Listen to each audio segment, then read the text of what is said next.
Worldwide, we're looking at approximately 350 million people with diabetes. There's no question that we're in the midst of a diabetes epidemic.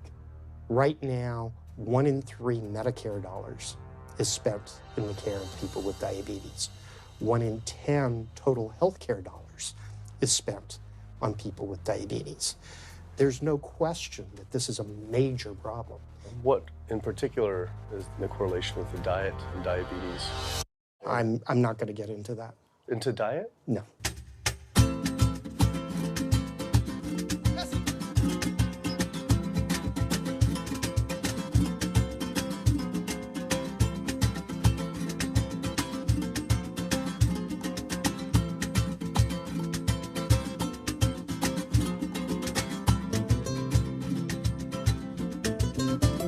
My name's Kip. I'm a filmmaker from San Francisco and I have a confession to make.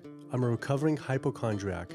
Like so many of us, I have a family history of diabetes, heart disease, and cancer. My dad had his first heart bypass at 49, his second at age 50. My grandpa died young from diabetes complications, and both my other grandpa and grandma died of cancer. I was always paranoid that I would also get one of these diseases. Like any good hypochondriac, WebMD Symptoms Checker was essentially my browser's homepage. Even in my teens, I took Metamucil every day and a daily aspirin. I read all the latest self-diagnosis books. I ate every multivitamin I could get my hands on, and I was obsessed with bodily functions. I followed all the large health organizations' recommendations for preventing disease. I exercise regularly, don't smoke, don't drink soda, get enough sleep, reduce stress, and grew up eating what I thought was a healthy diet. So how sick something makes me and how bad it pollutes the environment is a secret for a company. In the animal agriculture industry, as in the tobacco industry, these companies really have a vested interest in making sure that the public doesn't have information about their effects and what risks are really posed to consuming them. Have this system where animals are living in their own waste, they're living next to animals that are sick or even dead, and they're stuck in cages with these animals, that bacteria tends to spread, so that the pathogens that are being created in these filthy conditions are breeding resistance to antibiotics, and the public are becoming exposed to those. We already have people dying from salmonella and other things that you eat. We're having about 3,000 people die every year in the United States. That's more than the number of people that were killed in 9/11 in the Twin Towers in New York. If we had some terrorist organization killing 3,000 people a year, we would be all over it. The antibiotic-resistant bacteria deaths that we have, on top of that, you get 20,000 people dying a year. That's 7 9/11s every year. Can you imagine if that many people were being killed by some terrorist group in the United States every year? We would find them. You know, the World Health Organization has said we're nearing a post-antibiotic era in medicine. You'll be at risk in minor surgeries to have a fatal infection. You'll be at risk going to the dentist if you have a tooth extracted. Or it'll be like Civil War medicine. You get an infection in your leg and you cut your leg off. So you have this very dangerous situation. By crowding these animals in, they become a perfect engine for generating a new flu virus that can come out into the community. If you lived near a swine spray field, not even the CAFO, but the waste disposal field, you were 3 times more likely to have a MRSA infection. You can't see how it impacts the average person's life in Duplin County, North Carolina, and not be a little upset about it. From an environmental standpoint, from a community standpoint, from all other aspects, North Carolina, we're in a state of emergency. We've already had bouts of swine flu, or H1N1 as they prefer to refer to it. That particular swine flu incident was originated on a farm here in North Carolina. There's approximately the same number of hogs in North Carolina as there are people. Between 8 to 10 times the amount of feces is produced by a hog, an adult hog, as compared to an adult human. 10 million pigs in North Carolina produce the waste equal to 100 million humans. This is the equivalent of the entire U.S. eastern seaboard flushing their toilets into North Carolina. But there is no waste treatment. The pigs' waste falls through slats in the floors of the sheds they are forced to live in. It is then pumped into giant waste pits, which leach into rivers and streams, and is pumped out unfiltered onto fields, further polluting the environment and neighboring health. When you go back and you look at where these hog facilities are located, there's a disproportionate number of them that are located near communities of color, low-income communities. It is definitely a human rights issue.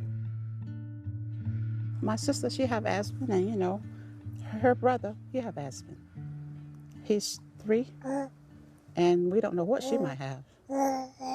I have asthma, I have sinus, I have sarcoidosis, that's the bacteria, and I have a pacemaker, which is 6 sinus syndrome. But you know, mostly everybody in this neighborhood got asthma or either cancer. My neighbor there died from cancer probably just last year. My nephew down the street, he's got cancer. He's in terminal cancer, stage 4. He's not a smoker, not a drinker. And it's not in his lungs. It's in his lymph nodes. But see, if you live here and saw the way they do, you don't eat no pork. Well, I don't eat bacon because I know where it comes from. When they die, they go into a box and they decompose because they swell especially from the heat. A truck come and pick them up, take them to the processing plant in Rose Hill, ground them up into feed, and feed it back to the hogs. If I come out this door, if he's spraying there, it's gonna come in my face. It hit you right in the face. Smell like something that you have never smelled before. It smells worse than a dead body. It's the family graveyard. I have my grandmother out there, my sisters, my brothers. When we go to the funeral, he used to spray. During the funeral? During the funeral, yes. During the funeral. Yeah, he spray. And when the people come, everybody be closing their nose up, saying how it stinks. They can want to have a cookout on Sunday, he'll spray.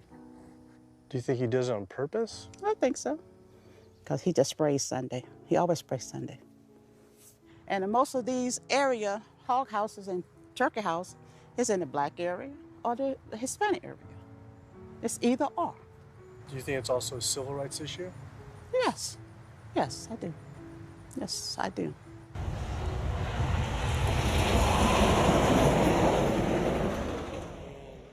There have been times in the past that I have gotten ready on the Sunday, gotten ready to go to church and come out, and the smell was so strong that I had to go back and regroup because it got in my clothes and I just couldn't go to church smelling like hogs, you know. I just couldn't do it. So I don't think the government cares.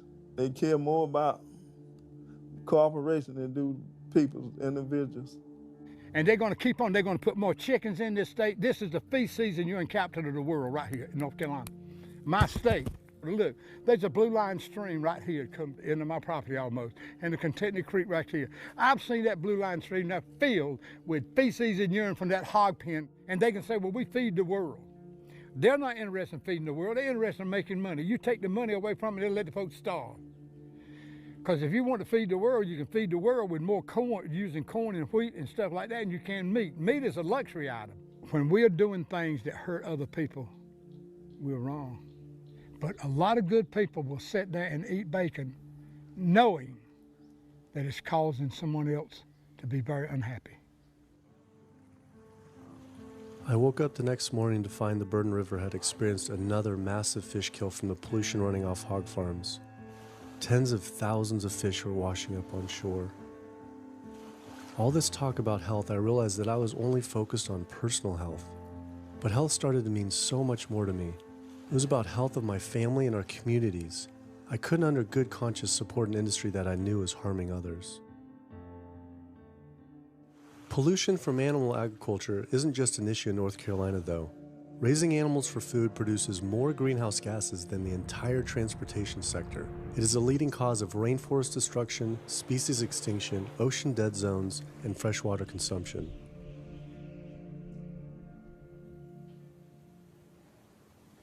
American Diabetes Association actually finally got back, and they agreed to an interview. Preparing for their American Diabetes Association interview, I took a look at their diabetes diet and meal plan recommendations, and they were loaded with foods associated with causing diabetes. How could they expect people not to get diabetes if this was the food they were recommending?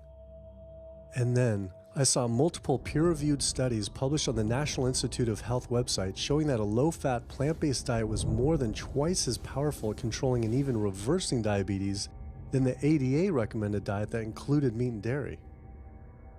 Well, the mission of the American Diabetes Association is to identify a prevention and a cure for diabetes, but in the meantime, to improve the lives of all people who are affected by diabetes. And what's the best way to prevent this? For type 2 diabetes, it's unclear. We can't prevent type 2 diabetes in everybody. When we're doing research, we came across a lot of studies that said that you actually could potentially cure or reverse diabetes with a purely plant-based diet. I don't believe there's sufficient evidence to demonstrate that. How does it compare to the ADA diet that you recommend? We don't recommend a specific diet. We recommend healthy eating. The one that's on the website. We recommend healthy eating. Do you have a whole list of exact day-to-day, the meal plan, the whole meal plan? All they are selections of foods to consider. We do not have a diabetes diet. But with that selections, that you consider that plan compared to a plant-based plan? No one's done that study. We found actually some studies, that a 74-week study found that low-fat vegan diet versus the ADA plan in type 2 I diabetes. think we're done here. I'm not gonna get into an argument about. Oh no, I was just wondering the studies of if this is true or if it shows that. Or Any diet works. Any diet works if people follow it. But if it's a diet that's not the proper diet, like if anyone follows a diet that they eat I can't tell you what a proper diet is. I can tell you what an improper diet is. So then we can talk about the good diets. I'm not sure why. I'm not going to get into that. Into diet? No. Why not? If that's where you want to go with this, I'm sorry, I'm not the person that you should be talking to. And why is that though? If that's what you want to get into, I'm not the person you need to be talking to. Who do we talk to about diet? You can talk to anybody you want. But that's interesting though. Why not recommend a diet? Because the data don't exist to support But if we see data that we looked up that supports it with, like, the NIH, in Europe, the European Association of Studies. We're done. I'm sorry. I'm not going to get into that argument with you. No, it's not an argument. I'm not going to get into the argument. Why is it an argument? It's just talking about in European study of diabetes and other places that have studies. Why? There are lots of studies. Why is it even an argument? There are lots of studies in the literature, many of which have never been replicated or, frankly, are wrong. That's why we do peer review, okay? The European Association of Study of Diabetes has been peer reviewed? Or I don't know what study you're referring to, and in the absence of being able to see that study, I'm not going to comment. I could show it to you. I'm sorry, I don't have the time for that. I just don't understand why it's an argument, though. Okay.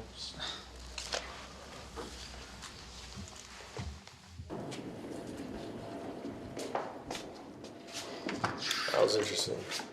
What he wanted to talk about was people living longer with diabetes. But once you mention eliminating diabetes or prevention, oh, whoa, now you cross the line. Prevention and cure, whoa, let's not go there. Not only did Dr. Ratner, the chief medical officer of the American Diabetes Association, not want to talk about diet, but the fact that he had such an emotional reaction to my question made it feel I was digging into something that he didn't want uncovered. I had always thought there was no prevention for type 1 diabetes, but then I did research and came across countless studies referencing the link between exposure to dairy at a young age and type 1 diabetes. I mean, this is a food made for baby cows. Cow milk protein gets into the bloodstream, and the body says, hey, this isn't supposed to be in the bloodstream. It makes antibodies to the cow milk protein, which then attack the pancreas and destroy the pancreas. How is this possible that ADA wouldn't have this forefront on their website? Why wouldn't they be warning all parents about this, even if there were only a slight chance? Why were they recommending people to actually eat these foods linked to diabetes? It seemed all of the large health organizations were encouraging people to eat the very foods linked to the diseases they're supposed to be fighting against. American Heart Association promoting beef, American Cancer Society promoting processed meat, pink ribbons on dairy products, and bacon-wrapped shrimp on American Diabetes Association. And then it all came together. What if?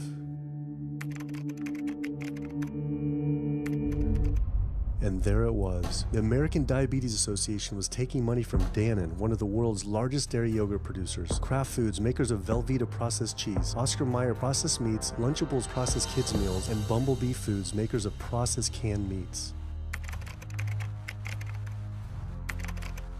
American Cancer Society was taking money from Tyson, one of the world's largest meat producers, and Yum Brand, owner of Pizza Hut, KFC, and Taco Bell. Susan G. Komen was supposed to be fighting breast cancer, was corporate partnering with KFC, Dietz Watson Processed Meats, and Yoplait Yogurt. And the American Heart Association was probably the most disturbing of all, taking hundreds of thousands of dollars from the beef industry, poultry, and dairy producers, and millions from fast food and processed food manufacturers. Every single one of these organizations was taking money from meat and dairy companies that are associated with the causes of these diseases. This would be like the American Lung Association taking money from the tobacco industry. I was sick of not getting answers, so I went to the headquarters of these organizations myself. We have to speak to someone in person. There's millions of people dying from the foods that they're recommending people to eat. I wanted to find out why Susan G. Komen had accepted $35 million from Yoplait when their products can increase a woman's chance of dying from breast cancer 49%.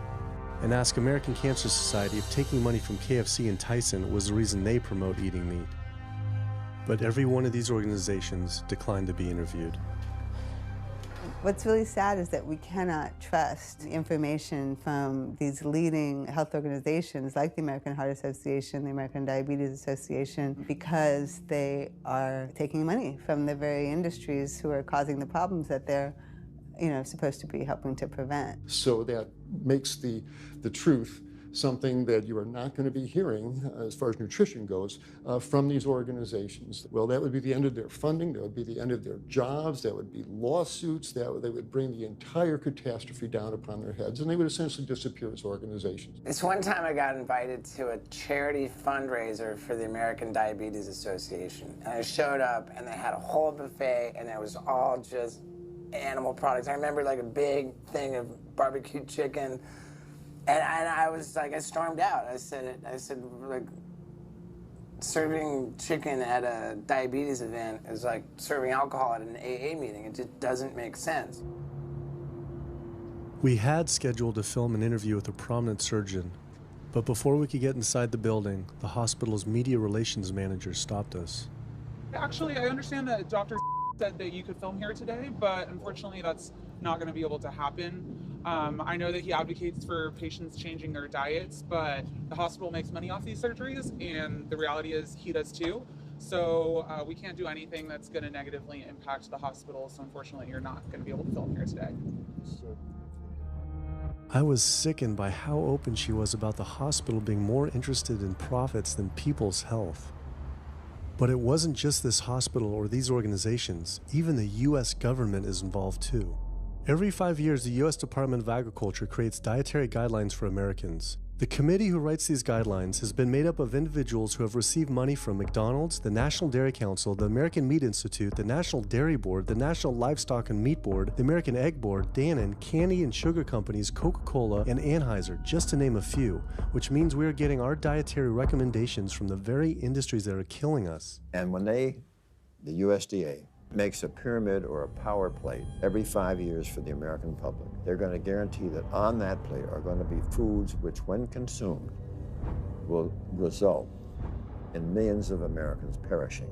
The USDA, which is supposed to be protecting us, has two missions. It's supposed to protect us, and it's supposed to protect the producer. And guess what? When those two come head to head, they usually choose the producer.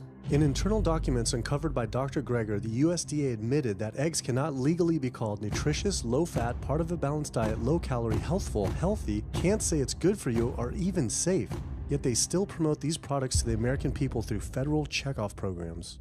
If you ask somebody if they've heard of the checkoff program, the odds are they haven't, although daily they are seeing the messaging that these programs produce. So checkoff programs are responsible for the messages that we see on TV, on the internet, on bus billboards and magazines that say things like, milk, it does a body good, or milk life, beef, it's what's for dinner, pork, be inspired, the incredible edible egg.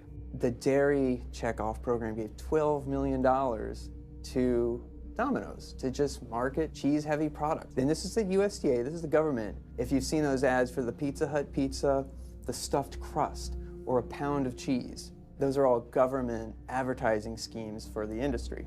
How can we put more cheese on beef? How can we put more milk in a coffee? Things like that to just drive consumption of these just unbelievably unhealthful products. So McDonald's, for instance, has 6 people staffed full-time, according to records we've found, whose salaries are paid for by this government program, but funded by the producers who are regulated by it. And these 6 people sit there at McDonald's headquarters and just come up with ideas.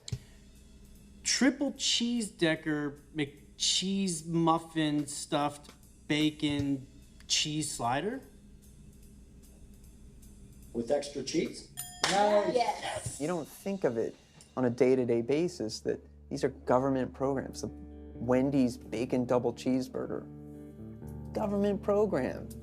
The steak fajita at Dunkin' Donuts, government program. You would just never think that this just pure garbage from a food standpoint is coming from a federally funded program. That's one of the things that makes checkoffs so incredibly creepy, is that it is our government telling us, eat more beef, drink more milk, eat more cheese, eat more pork. One of the very effective ways that the dairy industry promotes its products is to reach children, because kids are impressionable, they're going to be consumers for their entire lives, and you might as well get them while they're young. So dairy spends at least $50 million promoting its products in public schools throughout the country with posters with people with milk mustaches and messages like milk it does a body good or milk life.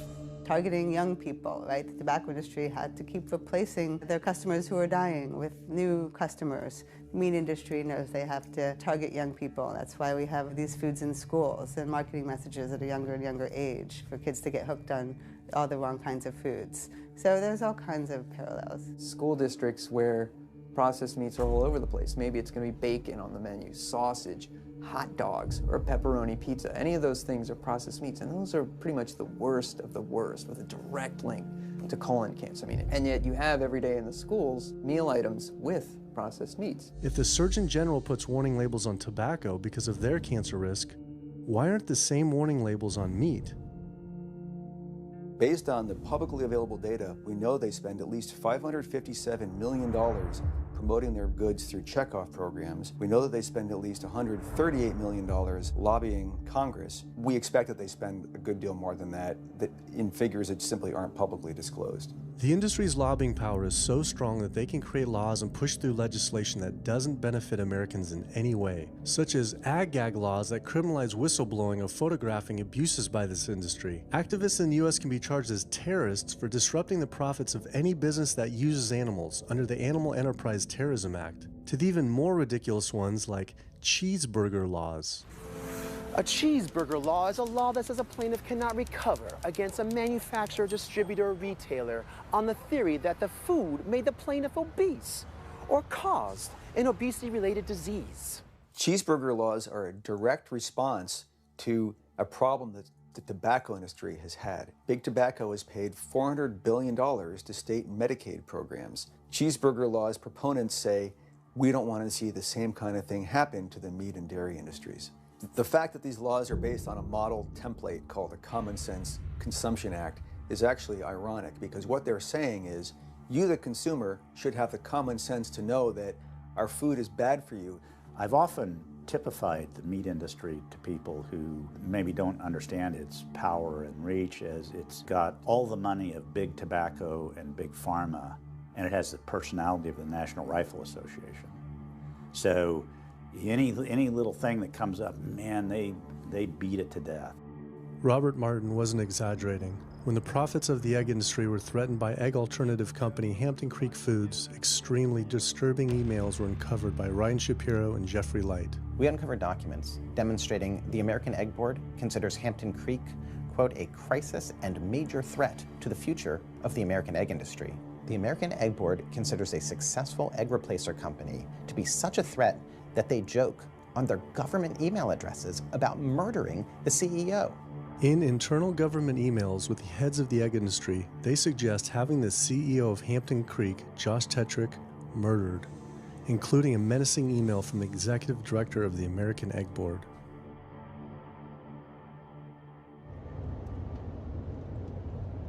The meat producers don't have to pay for the heart disease or the environmental destruction or any of the other externalities, as economists call them, that their products cause. You know, then there's the whole pharmaceutical aspect of it, and the fact that there's a very strong pharmaceutical industry and lobby that has a huge stake in preserving the status quo. These chronic diseases, these are the cash cows of the pharmaceutical industry. You have a $5 billion stent industry. Do they ever want to see that go away? We've got a $35 billion statin drug industry. Do they ever want to see that go away? I'm talking about the pharmaceutical industry effectively controls what doctors are told. Most research isn't put into prevention, it's put into the medication that we might use for that particular disease. I'm on 2 different high blood pressure medicines, 6 asthma type medicines, even after 4 years of shots. And then another medicine to help take care of side effects from some of those medicines.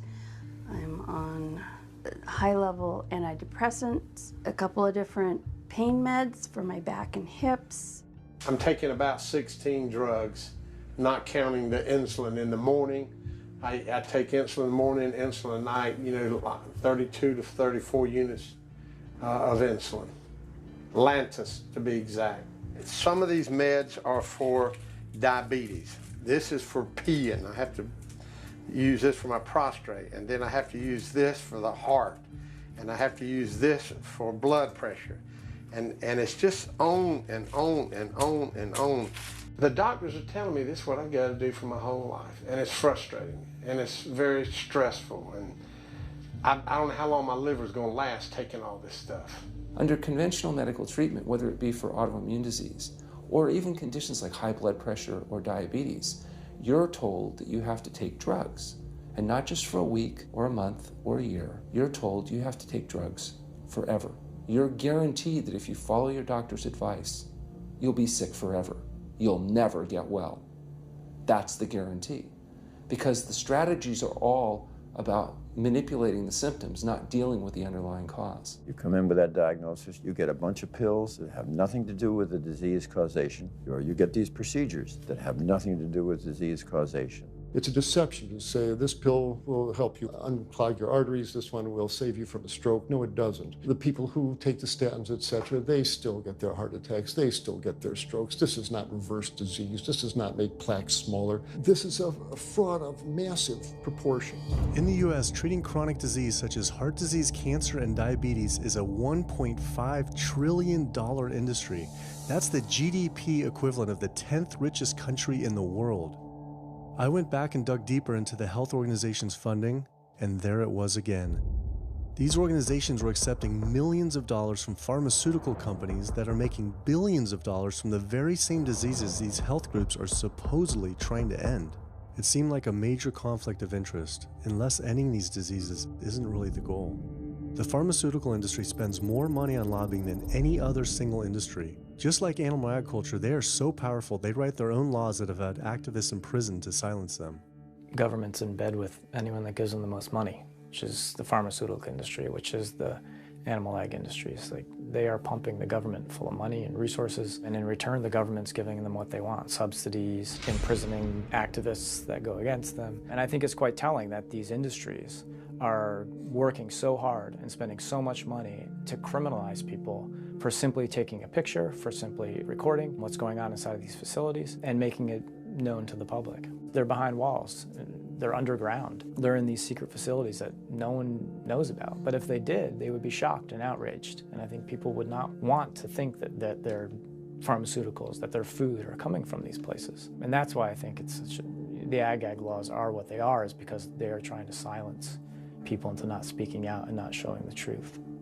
I finally realized how deep the collusion truly is between government and these industries, and how dangerous it could be to expose them. These concerns intensified after meeting the USDA whistleblower who revealed mad cow disease in the U.S. meat supply. USDA operates like the military. So when I got on TV and that, right away USDA sent out memos to all the veterinarians and food inspectors. If anybody from the media ever contacts you, do not talk to them. Refer them to Washington, D.C., and we will talk to them. So right away, it shut up everybody. The American public should be very concerned about this. What's going on with USDA. Here in the United States, we have at least 4 cases of mad cow disease, but I'm almost positive there's more cases than that, but the government isn't looking for it. So what you're saying is that there could be already mad cow disease in humans. Right, and I think a lot of it was misdiagnosed. With the Alzheimer's or dementia, it takes several years, you see the progression, but to make it easier, these doctors just sign off on it as dementia or Alzheimer's without actually taking a biopsy of the brain to see if it's that, or is it actually a prion disease like Creutzfeldt-Jakob disease or mad cow disease. Do you think it's safe to eat meat? I personally don't think it's safe to eat it because of the fact how the line speeds are increasing and also our inspectors are not well trained enough. At the present time, the line speed now is going about 220 cows an hour. That gives you about somewhere around 4 cows per minute, so that's 15 seconds per cow. These dangerous slaughter speeds means that animal waste ends up everywhere.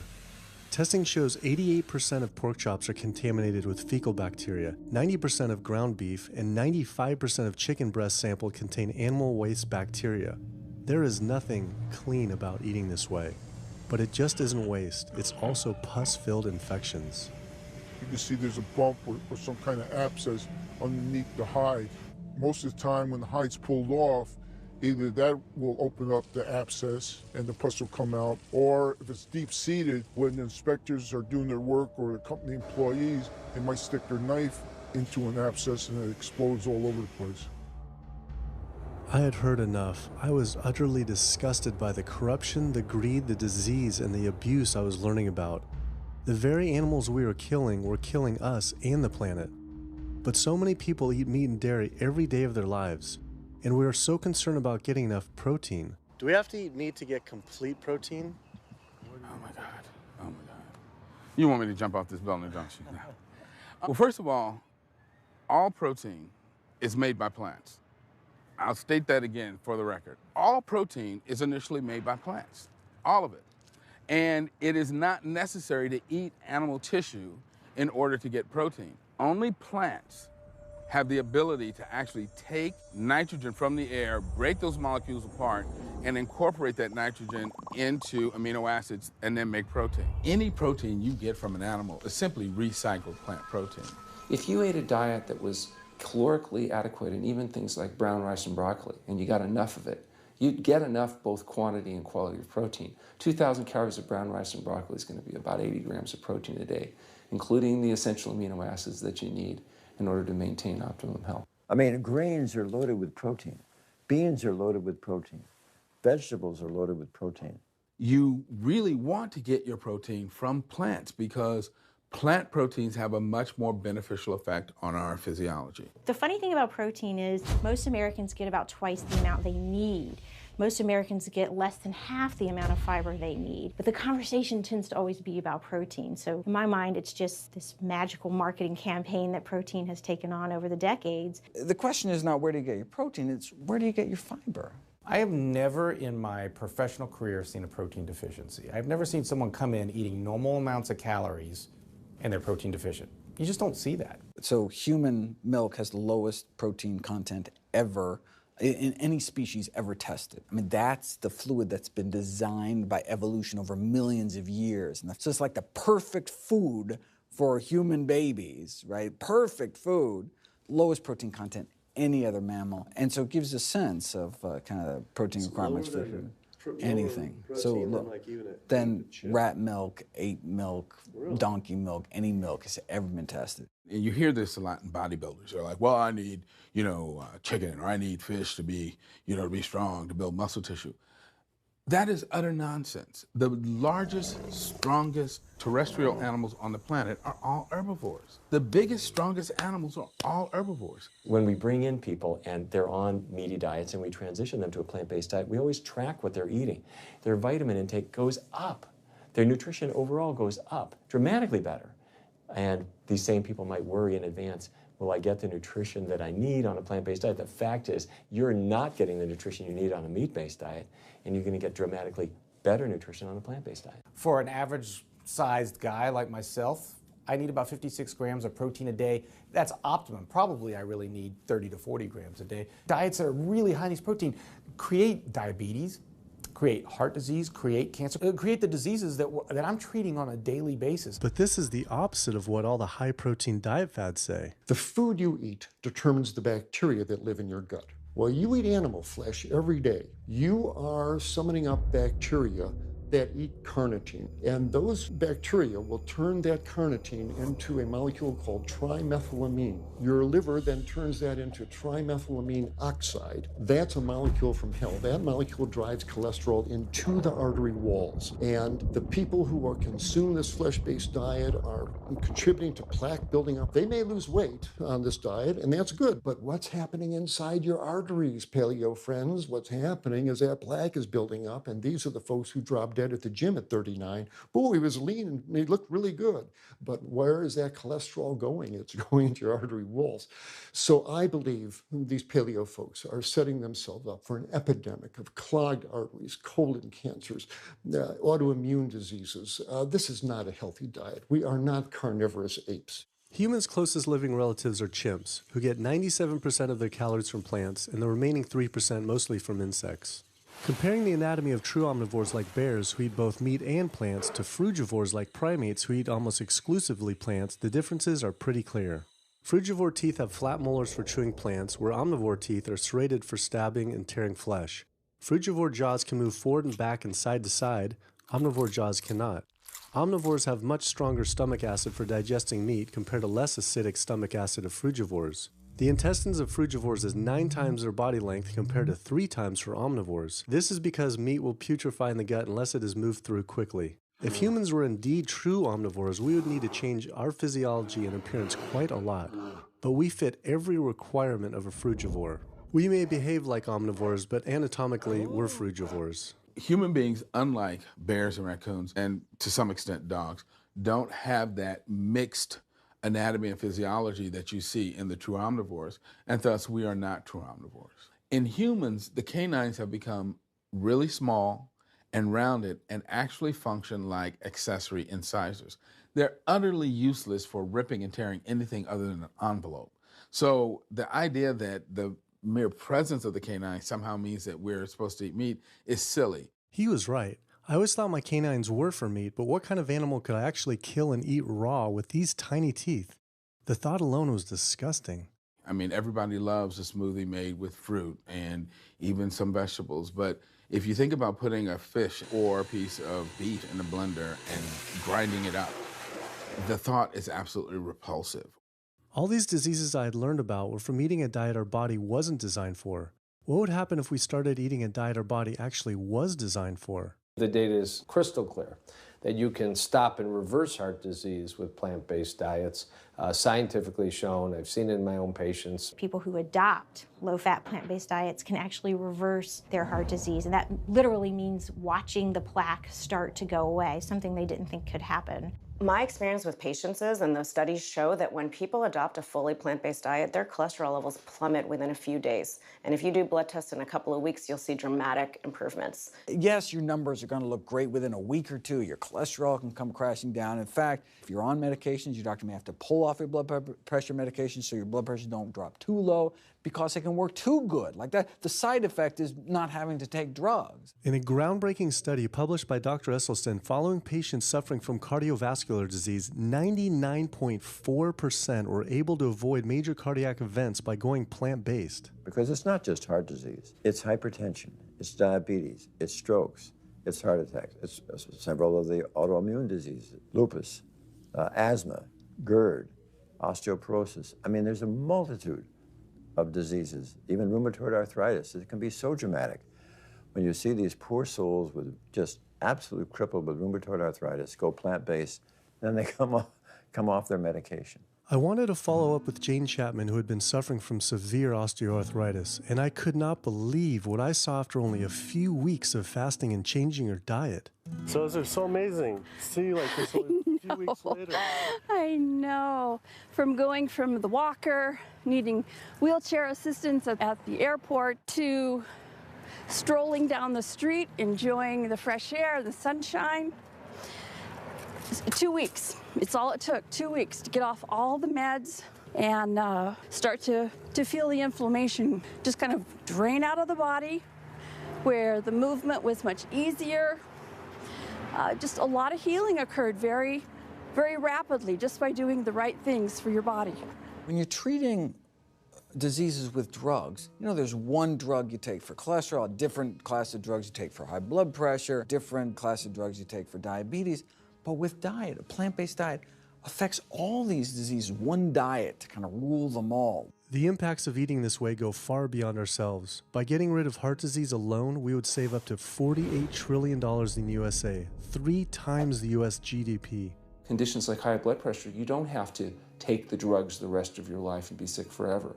What you can do is live in such a way that it gives the body a chance to heal itself. We took 174 consecutive patients with high blood pressure, and 174 people were able to lower their blood pressure enough to eliminate the need for medication. For inflammatory bowel disease like Crohn's, the best remission rates ever achieved through a plant-based diet. MS, multiple sclerosis, the best results ever achieved compared to any medical, surgical, any kind of intervention was a plant-based diet. You can see that with every sequential reduction in animal products, people live longer, they have less heart disease, they have less cancer, they have less diabetes. You can actually take human cancer cells, you put them in a petri dish, and you can drip the blood of those eating vegan, get about 72% suppression in human prostate cancer cell growth in vitro. They wanted to try this again with women and breast cancer. So they said, let's see what a plant-based diet can do. After just 2 weeks, their bodies cleaned up. You drip their blood on the same carpet of cancer cells. You can clear off the whole plate. This is after just 2 weeks eating healthy, which raises the question,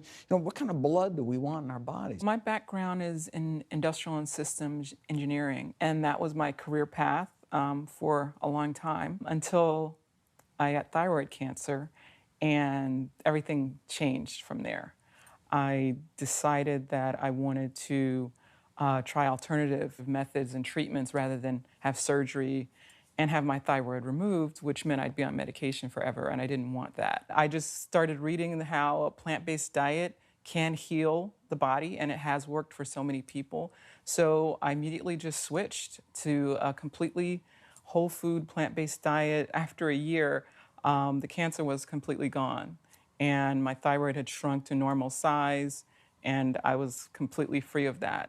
This was tough to believe. Couldn't this all just be from eating healthier though, like no sugar? Turns out Dr. Walter Kempner from Duke University back in the 1940s was reversing some of our worst killer diseases with diet alone. And the diet he was using was not only strictly plant-based, but it was made up of white rice, fruit, and table sugar. And he was reversing diabetes, he was reversing malignant hypertension, reversing heart disease, the diabetic complications, reversing diabetic blindness. So these people basically had death sentences, went to him, and were given basically sugar, this horrible diet, but it was strictly plant-based. If this information had been around since the 1940s, why don't all doctors know this? We're not taught about the power of food in medical school. No one is taught that the changes that we make with our diet are probably the single most powerful thing we can do to determine our destiny. It trumps our genetics. Why isn't your doctor telling this?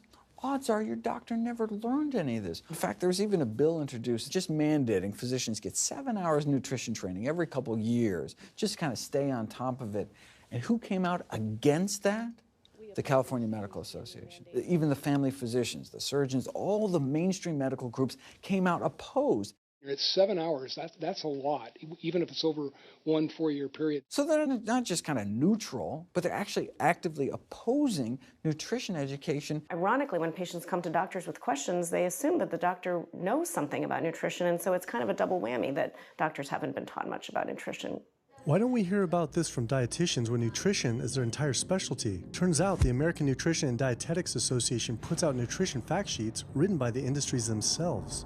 The industries pay $20,000 per fact sheet and explicitly take part in writing them. So you can learn about eggs from the egg industry, and you can learn about lamb from the lamb industry. This would be like learning about the benefits of smoking from the tobacco industry. When people are eating meat, I think of it as a bit like smoking. It's sort of Russian roulette. You may not get diabetes, but your chances of getting diabetes, about 1 in 3. You may not get cancer, but your chances, if you're a man, about 1 in 2. A woman, 1 in 3. Your chances of gaining weight, 2 out of 3. It's not all diet, but most of it is. The best thing that you can do to make sure that you empty all those bullets out of the chamber and you're not taking risks with your health is to get the animal products out of your diet and eat healthy foods.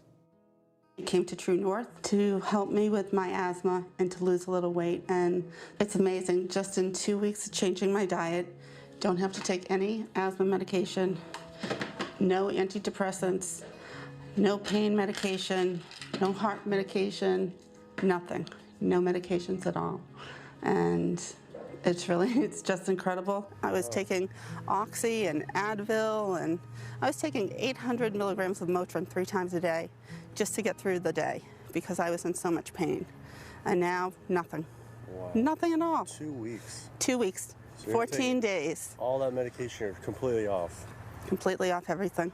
It's just been so frustrating to me because I went to so many different doctors for help, and I tried so many different medications to help me with my asthma, and nothing helped, and I was stuck on the couch for the last 10 months, unable to breathe. And now in 2 weeks' time, 14 days, I'm off my medication, and I can breathe, and I feel good, and I can walk. My life has changed, and it only took 2 weeks of a whole plant-based diet. That's incredible. Yeah. That is incredible. It really is. That's amazing. It really is. I feel so blessed and so good and just so happy to be doing this, and I'm hoping that I can be a role model for other people and not be pushy about it, because everyone's going to do it in their own time. But thank God my time is now. So. Thanks. Thanks. As powerful as Amy's story was, I knew for some, eating 100% plant-based would still seem extreme. I think there's this sense that everything's okay in moderation, right? But we haven't seen that moderation works. There really isn't a study that shows that by eating meat and eggs in moderation, you can actually turn your heart disease around and get better. But I know people who've given up meat and they felt sick. Yeah, it's unlikely that anybody's symptoms are caused by a dead, decaying flesh deficiency. The lack of highly processed animal food products in the diet is not going to be associated with the causal factor about why they're sick. There is going to be a reason why they're not feeling well, but that's not going to be one of them. So I've had people go vegan, and they come back to me and they're like, I'm hypothyroid, and my doctor says I'm hypothyroid because plant-based diet makes you hypothyroid. I'm like, so what does your doctor tell all his meat eaters that are hypothyroid? What's an animal flesh or dairy that you can't get in plant-based? Cholesterol, heterocyclic amines, E. coli. You know, if you think about it, there is nothing in an animal-based diet that you can't get in healthier form somewhere else. The only other vitamin is vitamin B12. It's not made by plants, not made by animals either, made by little microbes that blanket the earth. So because the way we live in our sanitized world, unless you're eating bacteria-contaminated foods, we need to get a source of B12 from somewhere. And so the healthiest, cheapest, safest source is to get a vitamin B12 fortified food or vitamin B12 supplement, not to get it from meat and dairy. What about people who say they have to eat meat for their blood type or their genes? I mean, it's like I need meat because I'm a Capricorn, or I need meat because I have an A+ blood. I mean, it's like, what do you say? No one has to eat meat. I mean, there's no vitamin, mineral, nutrient that you can't get from non-animal sources. Valentine's Day, I decided to go vegan and give up all meat, which was never in my thoughts in a million years, but I've heard so much success from people that are vegan. And so I gave up all animal products whatsoever. I've lost 29 pounds. I've been able to cut my meds in half. I've been able to cut my insulin in half. And now I'm going for the moon. I'm going to cut it all out. In the last 6 weeks, we've just had 3 grandchildren. And my ugly face is going to be around to see them graduate from high school and college. I'm going to be here. My mission is to let everybody know you do not have to suffer from diabetes and cancer and heart disease because someone in your family had it or because the doctors are telling you this is what's going to happen. You can take charge of your health and have a positive outcome just like I did. The reason I'm so committed to this is, my grandmother had diabetes, and I didn't know what I know now about healing the body. And if I did, I feel like she could have lived at least a few years longer. And so it's in her honor that I do what I do. Because I could save someone else's grandmother, aunt, uncle, father, from that.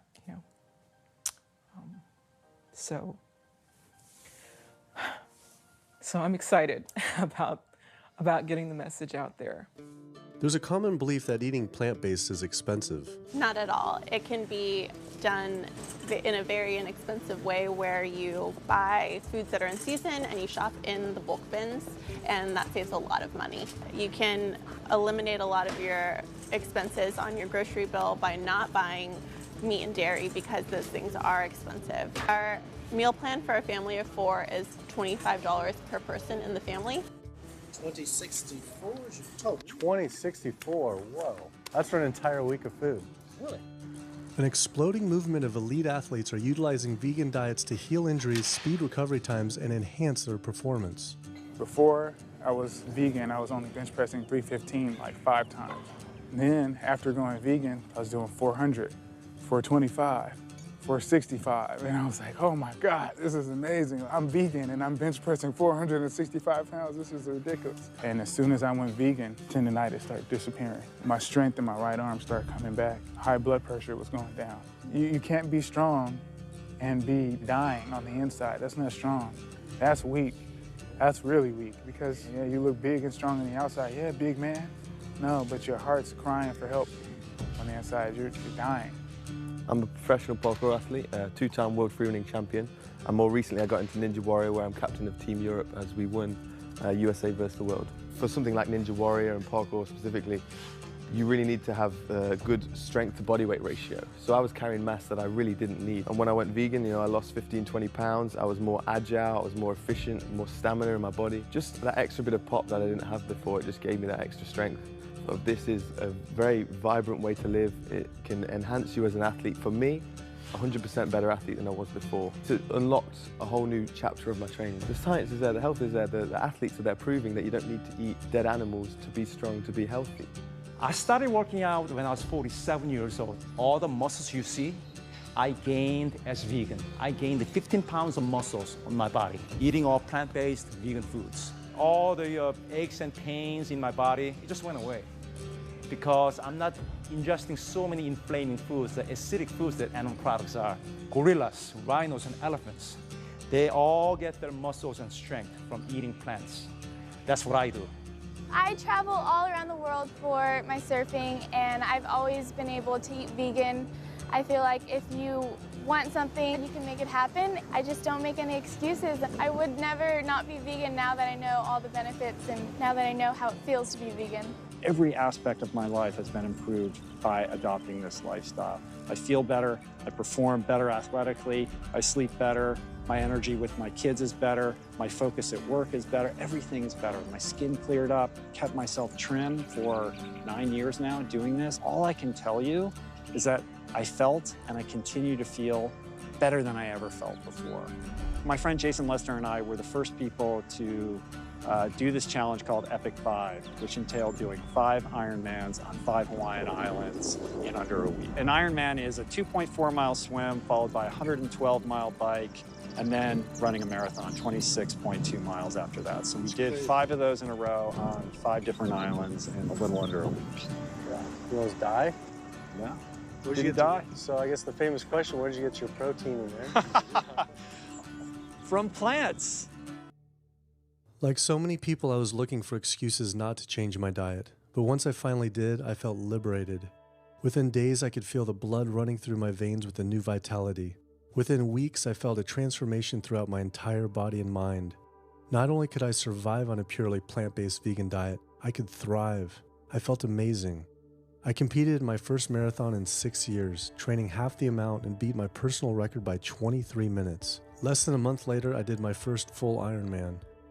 Although I could possibly get away with eating a little bit of meat and dairy without ill effects to my personal health, I could no longer willingly support an industry I knew was causing so much suffering to communities, families, and all life on the planet. A whole new world opened up. I felt whole again, connected to a greater sense of what true health is, and where true health doesn't end with me, but begins with us. If people adopted a plant-based diet, the changes we would see in our individual health, in our national health situation, and in this physical environmental world we live in would be so profound. I mean, today, you can say, I'm not going to eat that stuff anymore. It's one thing that I can do myself personally to make a difference.